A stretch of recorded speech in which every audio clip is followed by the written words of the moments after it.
So first material ఇంకా ఏమైనా ఎవరికైనా డౌట్స్ ఉన్నాయండి? ఎవరికి క్లియరా? ఎవరికైనా డౌట్స్ ఉన్నాయా? లేదు sir. Cess, cess, debit, credit note, discount received, discount allowed. So వీటిలో ఎవరికైనా ఇంకా డౌట్స్ ఉన్నాయా? క్లియర్? ఉన్నాయి సార్. యా, ఎవరికి ఉన్నాయి? చెప్పండి. ఎవరికైనా డౌట్స్ ఉన్నాయా చెప్పండి. చెప్పండి. డిస్కౌంట్ అలౌడ్ అంటే ఎక్స్పెన్సెస్ లాసెస్, అది ఇన్కమ్ అనే ఎక్స్పెన్స్. ఎక్స్పెన్సెస్. సేల్స్ లో డిస్కౌంట్ వస్తే మన బిజినెస్ కి ఎక్స్పెన్స్, పర్చేజ్ లో డిస్కౌంట్ వస్తే మన బిజినెస్ కి ఇన్కమ్ అని నేను ఆల్రెడీ చెప్పాను మీకు. చాలా సార్లు డిస్కస్ చేశాను. ఇంకా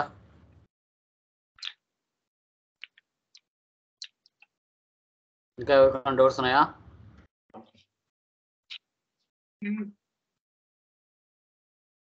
ఇంకా ఎవరికైనా డౌట్స్ ఉన్నాయా? No sir. మీరా? Yes sir. Okay, good.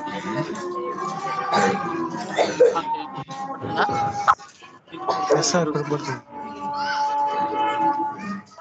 పెట్టుకోండి, నాయిస్ వస్తుంది. Yeah, okay. సో టుడే మనం కొన్ని టెక్నికల్ పాయింట్స్ డిస్కషన్ చేద్దాం. ఓకే, సో టెక్నికల్ పాయింట్స్ అంటే ఏంటో డిస్కషన్ చేద్దాం. అవి ఏంటి అంటే data backup and restore and inclusive of tax ఎలా చేయాలనేది మీతో డిస్కషన్ చేస్తాను. ఓకే, చూడండి. సో ఇంతకుముందు చెప్పిన Tally vault password, control user password, data export from Tally to Excel, తర్వాత ప్రిఫిక్స్ అండ్ సఫిక్స్, అవి కూడా మీతో డిస్కషన్ చేశాను. అవన్నీ ప్రాక్టీస్ చేశారని అనుకుంటున్నాను. Okay, done. సో ముందుగా ఇన్క్లూజివ్ ఆఫ్ ట్యాక్స్ అనేది అంటే ఏంటి, ఇన్క్లూజివ్ ట్యాక్స్ని ఎప్పుడు ఎవరు ఉపయోగిస్తారు అనేది డిస్కషన్ చేద్దాం. నేను ఆల్రెడీ ఎగ్జిస్టింగ్ కంపెనీ తీసుకుంటున్నాను, కడప హోమ్ అప్లయన్సెస్ అని. తీసుకున్న తర్వాత ఓచర్స్లోకి వెళ్తున్నాను. ఓచర్స్లోకి వెళ్ళి సేల్స్లోకి వెళ్తున్నాను. సేల్స్లోకి వెళ్ళిన తర్వాత గణేష్ మర్చెంట్స్ మీద ఒక ఎంట్రీ పాస్ చేస్తున్నాను, సేల్స్. సో పాస్ చేసిన తర్వాత ఫాగ్ పర్ఫ్యూమ్ తీసుకున్నాను 1.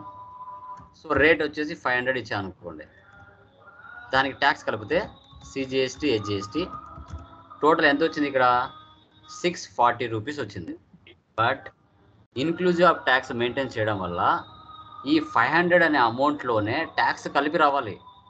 ట్యాక్స్ కలిపి వచ్చి ఇక్కడ టోటల్ వాల్యూ 500 రావాలి, 640 రూపీస్ రాకూడదు.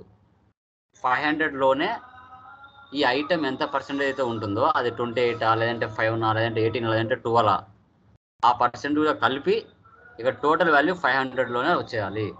అది ఎలా సెట్ చేయాలి అనేది మనం చూస్తాం. ఓకే, సో రైట్ సైడ్లో F12 కాన్ఫిగర్లోకి వెళ్ళండి. వెళ్ళిన తర్వాత ఇక్కడ చూడండి, provide rate inclusive of tax for stock items. ఈ ఆప్షన్ ఎస్ పెట్టండి. ఎస్ పెడితే సేమ్ రేట్ లాగానే ఇన్క్లూజివ్ ఆఫ్ ట్యాక్స్ అనే ఒక ఆప్షన్ వస్తుంది. ఈ 500 ఏదైతే ఉంటుందో అది ఇన్క్లూడింగ్ ట్యాక్స్ కలిపి ఉంటుందండి. ఈ 500లోనే ట్యాక్స్ కలిపి మనం టోటల్ వాల్యూ ఇస్తాం. ఇక్కడ ఇస్తే మనకి ఎంత రేట్ పడింది అనేది ఇక్కడ చూపిస్తుంది. మనకి పడిన అసలు రేట్ ఎంత? 390 రూపీస్. వాటికి ట్యాక్స్ ఎంత పడింది? 50 రూపీస్, 54 రూపీస్. టోటల్ వాల్యూ ఎంత? ఇక్కడ 500 టోటల్ వాల్యూ వచ్చింది. సో ఇది ఇన్క్లూజివ్ ఆఫ్ ట్యాక్స్ అంటాం. ఎక్స్క్లూడివ్ ఆఫ్ ట్యాక్స్ అంటే మీకు ఫస్ట్ చూపించాను కదా 640, అది ఎక్స్క్లూడింగ్ ఆఫ్ ట్యాక్స్ అంటారు. ఇన్క్లూజివ్ ఆఫ్ ట్యాక్స్ అంటే మనం టోటల్ వాల్యూ ఎంతైతే ఇస్తున్నామో ఆ వాల్యూస్లోనే ట్యాక్స్ కూడా కలిపి వస్తుంది.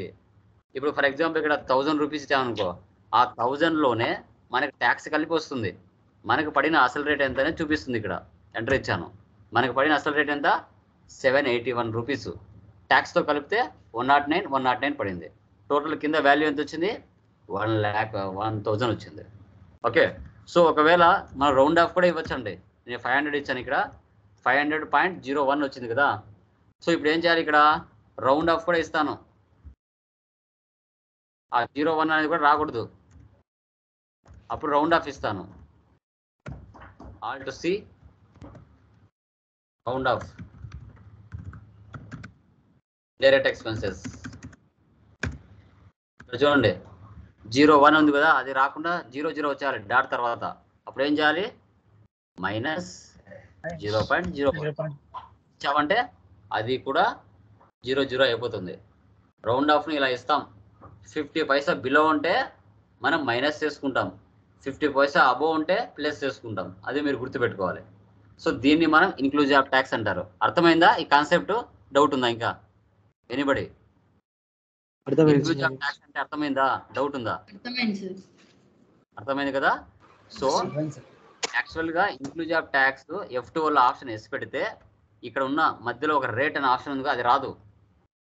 ఓకే, సో మనం ఏం చేస్తున్నామంటే ఇప్పుడు మనం ఇచ్చే టోటల్ వాల్యూ ఏదైతే ఉంటుందో దానిలోనే ట్యాక్స్తో కలిపి మనము యాడ్ చేసి ఇన్క్లూజివ్ ఆఫ్ ట్యాక్స్లో ఇస్తాము. అది 1000 2000 5000 అనేది మనకు పడిన అసలు రేట్ అనేది అదే డిఫైన్ చేసుకుంటుంది. దాని తర్వాత కింద ట్యాక్స్ కూడా అదే తీసుకుంటుంది. దీన్ని ఇన్క్లూజివ్ ఆఫ్ ట్యాక్స్ అంటాం.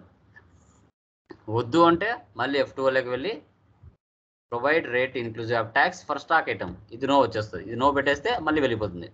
చూసారా, నార్మల్ రేట్ వచ్చేస్తుంది. దీన్ని ఇన్క్లూజివ్ ఆఫ్ ట్యాక్స్ అంటాం. క్లియర్? Any doubts? ఎస్కేప్. ఈ విధంగా ఇన్క్లూజివ్ ఆఫ్ ట్యాక్స్ చేయాలి. Okay, clear. నెక్స్ట్ చూడండి, డేటా బ్యాకప్ అంటే ఏంటి? డేటా బ్యాకప్ అండ్ రిస్టోర్ అంటే ఏంటో తెలుసుకున్నాం. సో ఫస్ట్ మనం ఒక దిస్ పీసీలోకి వెళ్ళి ఒక ఫోల్డర్లోకి వెళ్ళి డేటా బ్యాకప్ అనే ఒక ఫోల్డర్ని క్రియేట్ చేసుకుంటాం. రైట్ క్లిక్ ఇస్తున్నాను, ఫోల్డర్ టాలీ డేటా బ్యాకప్ అనే ఒక ఫోల్డర్ చేస్తున్నా. ఓకే, ఇలా ఒక ఫోల్డర్ చేసుకున్నా. ఓకే, ఇప్పుడు నా సిస్టంలో చాలా కంపెనీస్ ఉంటాయి. లైక్ ఎగ్జాంపుల్ ఈ సెట్ కంపెనీ చేస్తున్నాను. ఇక్కడ చూడండి కొన్ని వేల కంపెనీస్ ఉంటాయి మన దాంట్లో వర్క్ చేసేటప్పుడు. రెగ్యులర్గా నువ్వు ఏ కంపెనీస్ అయితే ఉపయోగిస్తున్నావో ఆ కంపెనీస్ని ఫస్ట్ నువ్వు ఏం చేయాలి? డేటా బ్యాకప్ తీసుకోవాలి. ఈరోజు వచ్చావండి, డ్యూటీకి వచ్చావు, మార్నింగ్ 9 నుంచి ఈవినింగ్ 6 వరకు వర్క్ చేసావు. ఒక 3-4 కంపెనీలు ఓపెన్ చేసుకొని దాంట్లో రెగ్యులర్గా ట్రాన్సాక్షన్లు చేస్తూ ఉంటావు. సో నువ్వు ఇంటికి వెళ్ళేటప్పుడు డేటా బ్యాకప్ తీసుకొని వెళ్తావు. ఎందుకంటే రేపు ఎవరైనా డిలీట్ చేయొచ్చేమో, లేదంటే హార్డ్ డిస్క్ పాడవచ్చేమో. అందుకోసం నువ్వు ఏ రోజు వరకు ఆ రోజు బ్యాకప్ తీసుకొని వెళ్తావు. ఒకవేళ డిలీట్ అయిపోయినా మళ్ళీ రీస్టోర్ చేసుకోవచ్చు. ఎలా అనేది మనం చూస్తాం. ఏదో ఒక కంపెనీ ఓపెన్ చేస్తాను, ట్రేడింగ్ కంపెనీ అనేది ఓపెన్ చేశానండి. ఓపెన్ చేశానా, ఇక్కడ పైకి వెళ్ళండి డేటాలకి. ఇక్కడ బ్యాకప్ ఉంది కదా, బ్యాకప్ తీసుకోండి. ఓకే, తీసుకున్న తర్వాత ఇక్కడ మీరు చూడాలి బ్యాకప్ డెస్టినేషన్ పాత్. మనము టాలీ డేటా బ్యాకప్ అనే ఫోల్డర్ని ఎక్కడ క్రియేట్ చేసాము? సెలెక్ట్ ఫ్రమ్ డ్రైవ్లోకి వెళ్తే డి డ్రైవ్లో చేసాము. డి డ్రైవ్లో ఎక్కడ ఉంది? అది ఇక్కడ డేటా టాలీ డేటా బ్యాకప్, దాన్ని సెలెక్ట్ చేయండి, ఎంటర్. దాని పాత్ అనేది పైకి వెళ్ళిపోతుంది. నువ్వు దీనిలో రెగ్యులర్గా ఏ కంపెనీస్తో ఉపయోగిస్తున్నావో వాటిని సెలెక్ట్ చేసుకోండి. ఒకటి ట్రేడింగ్ కంపెనీస్, దాన్ని రెగ్యులర్గా ఓపెన్ చేస్తావు. తర్వాత కళ్యాణ్ ఎంటర్ప్రైజ్, ఇది రెగ్యులర్గా ఓపెన్ చేస్తావు. తర్వాత లతా ట్రేడర్స్, ఈ 3 కంపెనీలు రెగ్యులర్గా ఓపెన్ చేసి నువ్వు ట్రాన్సాక్షన్ పోస్ట్ చేసి ఇంటికి వెళ్తూ ఉంటావు. ఓకే, ఈ 3టిని సెలెక్ట్ చేసుకున్నాను. Trading company, Kalyan enterprise, Latha traders. ఈ 3టిని నేను రెగ్యులర్గా ఈ 3టిలో వర్క్ చేస్తాను. ఇంటికి వెళ్ళేటప్పుడు బ్యాకప్ తీసుకొని వెళ్తాను. బ్యాకప్ అయిపోయింది డేటా. అయిపోయిన తర్వాత నువ్వు ఈరోజు క్లోజ్ చేసి ఇంటికి వెళ్ళావు, రేపు వచ్చి చూస్తే లేవు, ఎవరో డిలీట్ చేశారు. సో వాటిని ఫస్ట్ డిలీట్ చేద్దాం. కంపెనీలోకి వెళ్తున్నా, ఆల్టర్లోకి వెళ్ళి ఆల్ట్ డి ఇచ్చి డిలీట్ చేస్తున్నా. తర్వాత నెక్స్ట్ ఏముంది? కళ్యాణ్ ఎంటర్ప్రైజ్ ఓపెన్ చేశాను, ఇది కూడా కంపెనీలోకి వెళ్ళాను, ఆల్ట్ డి. మళ్ళీ లతా ట్రేడర్స్ ఓపెన్ చేశాను. ఈ 3 కంపెనీలు ఎవరో డిలీట్ చేశారండి మీకు తెలియకుండా. అంతకుముందుగా మీరు ఏం చేశారు? బ్యాకప్ తీసుకున్నారు. బ్యాకప్ తీసుకున్న తర్వాత ఎవరో డిలీట్ చేశారు. వాటిని మళ్ళీ మనం రీస్టోర్ ఎలా చేయాలి అనేదే కాన్సెప్ట్. ఇప్పుడు ఏదో కంపెనీ ఓపెన్ చేస్తున్నాను, ఇక్కడ ఏదో కంపెనీ ఓపెన్ చేశాను. ఇప్పుడు డిలీట్ అయిపోయినాయి ఆ 3 కంపెనీలు. బట్ డిలీట్ అవ్వకముందు నువ్వేం చేసావు? బ్యాకప్ తీసుకున్నావు. బ్యాకప్ తీసుకున్న తర్వాత ఎవరో డిలీట్ చేశారు. వాటిని మళ్ళీ రీస్టోర్ చేయాలి, స్క్రీన్ మీద కనిపించాలి నాకు. ఓకే, ఇప్పుడు మీరు చూసుకున్నట్లయితే ఇక్కడ స్క్రీన్ మీద కనబడుతున్నాయా? ఆ 3 కంపెనీలు కనిపించలేదు. సో ఇప్పుడు మళ్ళీ వాటిని తీయాలి అంటే ఏదో ఒక కంపెనీ ఓపెన్ చేయండి. ఓపెన్ చేసిన తర్వాత ఇక్కడ డేటా ఉంది కదా, డేటాలోకి వెళ్ళండి. దాని కింద రీస్టోర్ అనే ఆప్షన్ ఉంది కదా, రీస్టోర్లోకి వెళ్ళండి. వెళ్ళిన తర్వాత సో ఇక్కడ select from drive, D drive, Tally backup, data backup, ఇక్కడ ఉన్నాయా 3 కంపెనీలు చూసారా? ఏ టైంలో మీరు డిలీట్ చేశారో, ఏ టైంలో బ్యాకప్ తీసుకున్నారో టైం కూడా చూపిస్తుంది. 8:08 PM. ఇప్పుడు ఈ 3 కంపెనీలు మళ్ళీ సెలెక్ట్ చేసుకోండి, ఎంటర్. మళ్ళీ రీస్టోర్ అవుతా అంటే మళ్ళీ కంపెనీలు బయట కనపడతాయి, డిలీట్ ఏంటివి మళ్ళీ వస్తాయి. ఓకే, ఇప్పుడు వెళ్ళి చూద్దాం వచ్చినాయా లేదా అనేది. రైట్ సైడ్ F3కి వెళ్ళండి, షర్ట్ కంపెనీ, ఎంటర్. వచ్చాయా? Trading company, Kalyan enterprise, Latha traders, 3 కంపెనీలు వచ్చాయి చూడండి ఇలా. ఓకే, ఈ విధంగా మనము డేటాని బ్యాకప్ చేయొచ్చు, యాజ్ యూజువల్ రీస్టోర్ కూడా చేయొచ్చు. మీరు రియల్ టైంలో కూడా వర్క్ చేసేటప్పుడు ఈ రోజు వర్క్ ఆ రోజు మీరు డేటా బ్యాకప్ తీసుకుని వెళ్ళండి. వర్క్ చేసే ప్లేస్లో అందరూ మంచిగా ఉంటారనే గ్యారెంటీ లేదు. పైకి ఏమో నవ్వుతూనే ఉంటారు, కానీ చేసేటన్ని బ్యాక్ ఎండ్లో చేస్తూ ఉంటారు. ఓకే, కొంచెం మంచి పేరు వచ్చినా తట్టుకోలేరు ఎవరు కూడా. అందుకోసం మనము వర్క్ చేసే ప్లేస్లో చాలా జాగ్రత్తగా ఉండాలి. అందరూ నవ్వుతూనే ఉంటారు, నవ్వుతానే వెనక గోతులు తవ్వుతారు. కాబట్టి మన వర్క్ పరంగా పర్ఫెక్ట్గా ఎలాంటి తప్పులు లేకుండా మనం చేయాలి, అది మెయిన్ ఇంపార్టెంట్. ఓకేనా?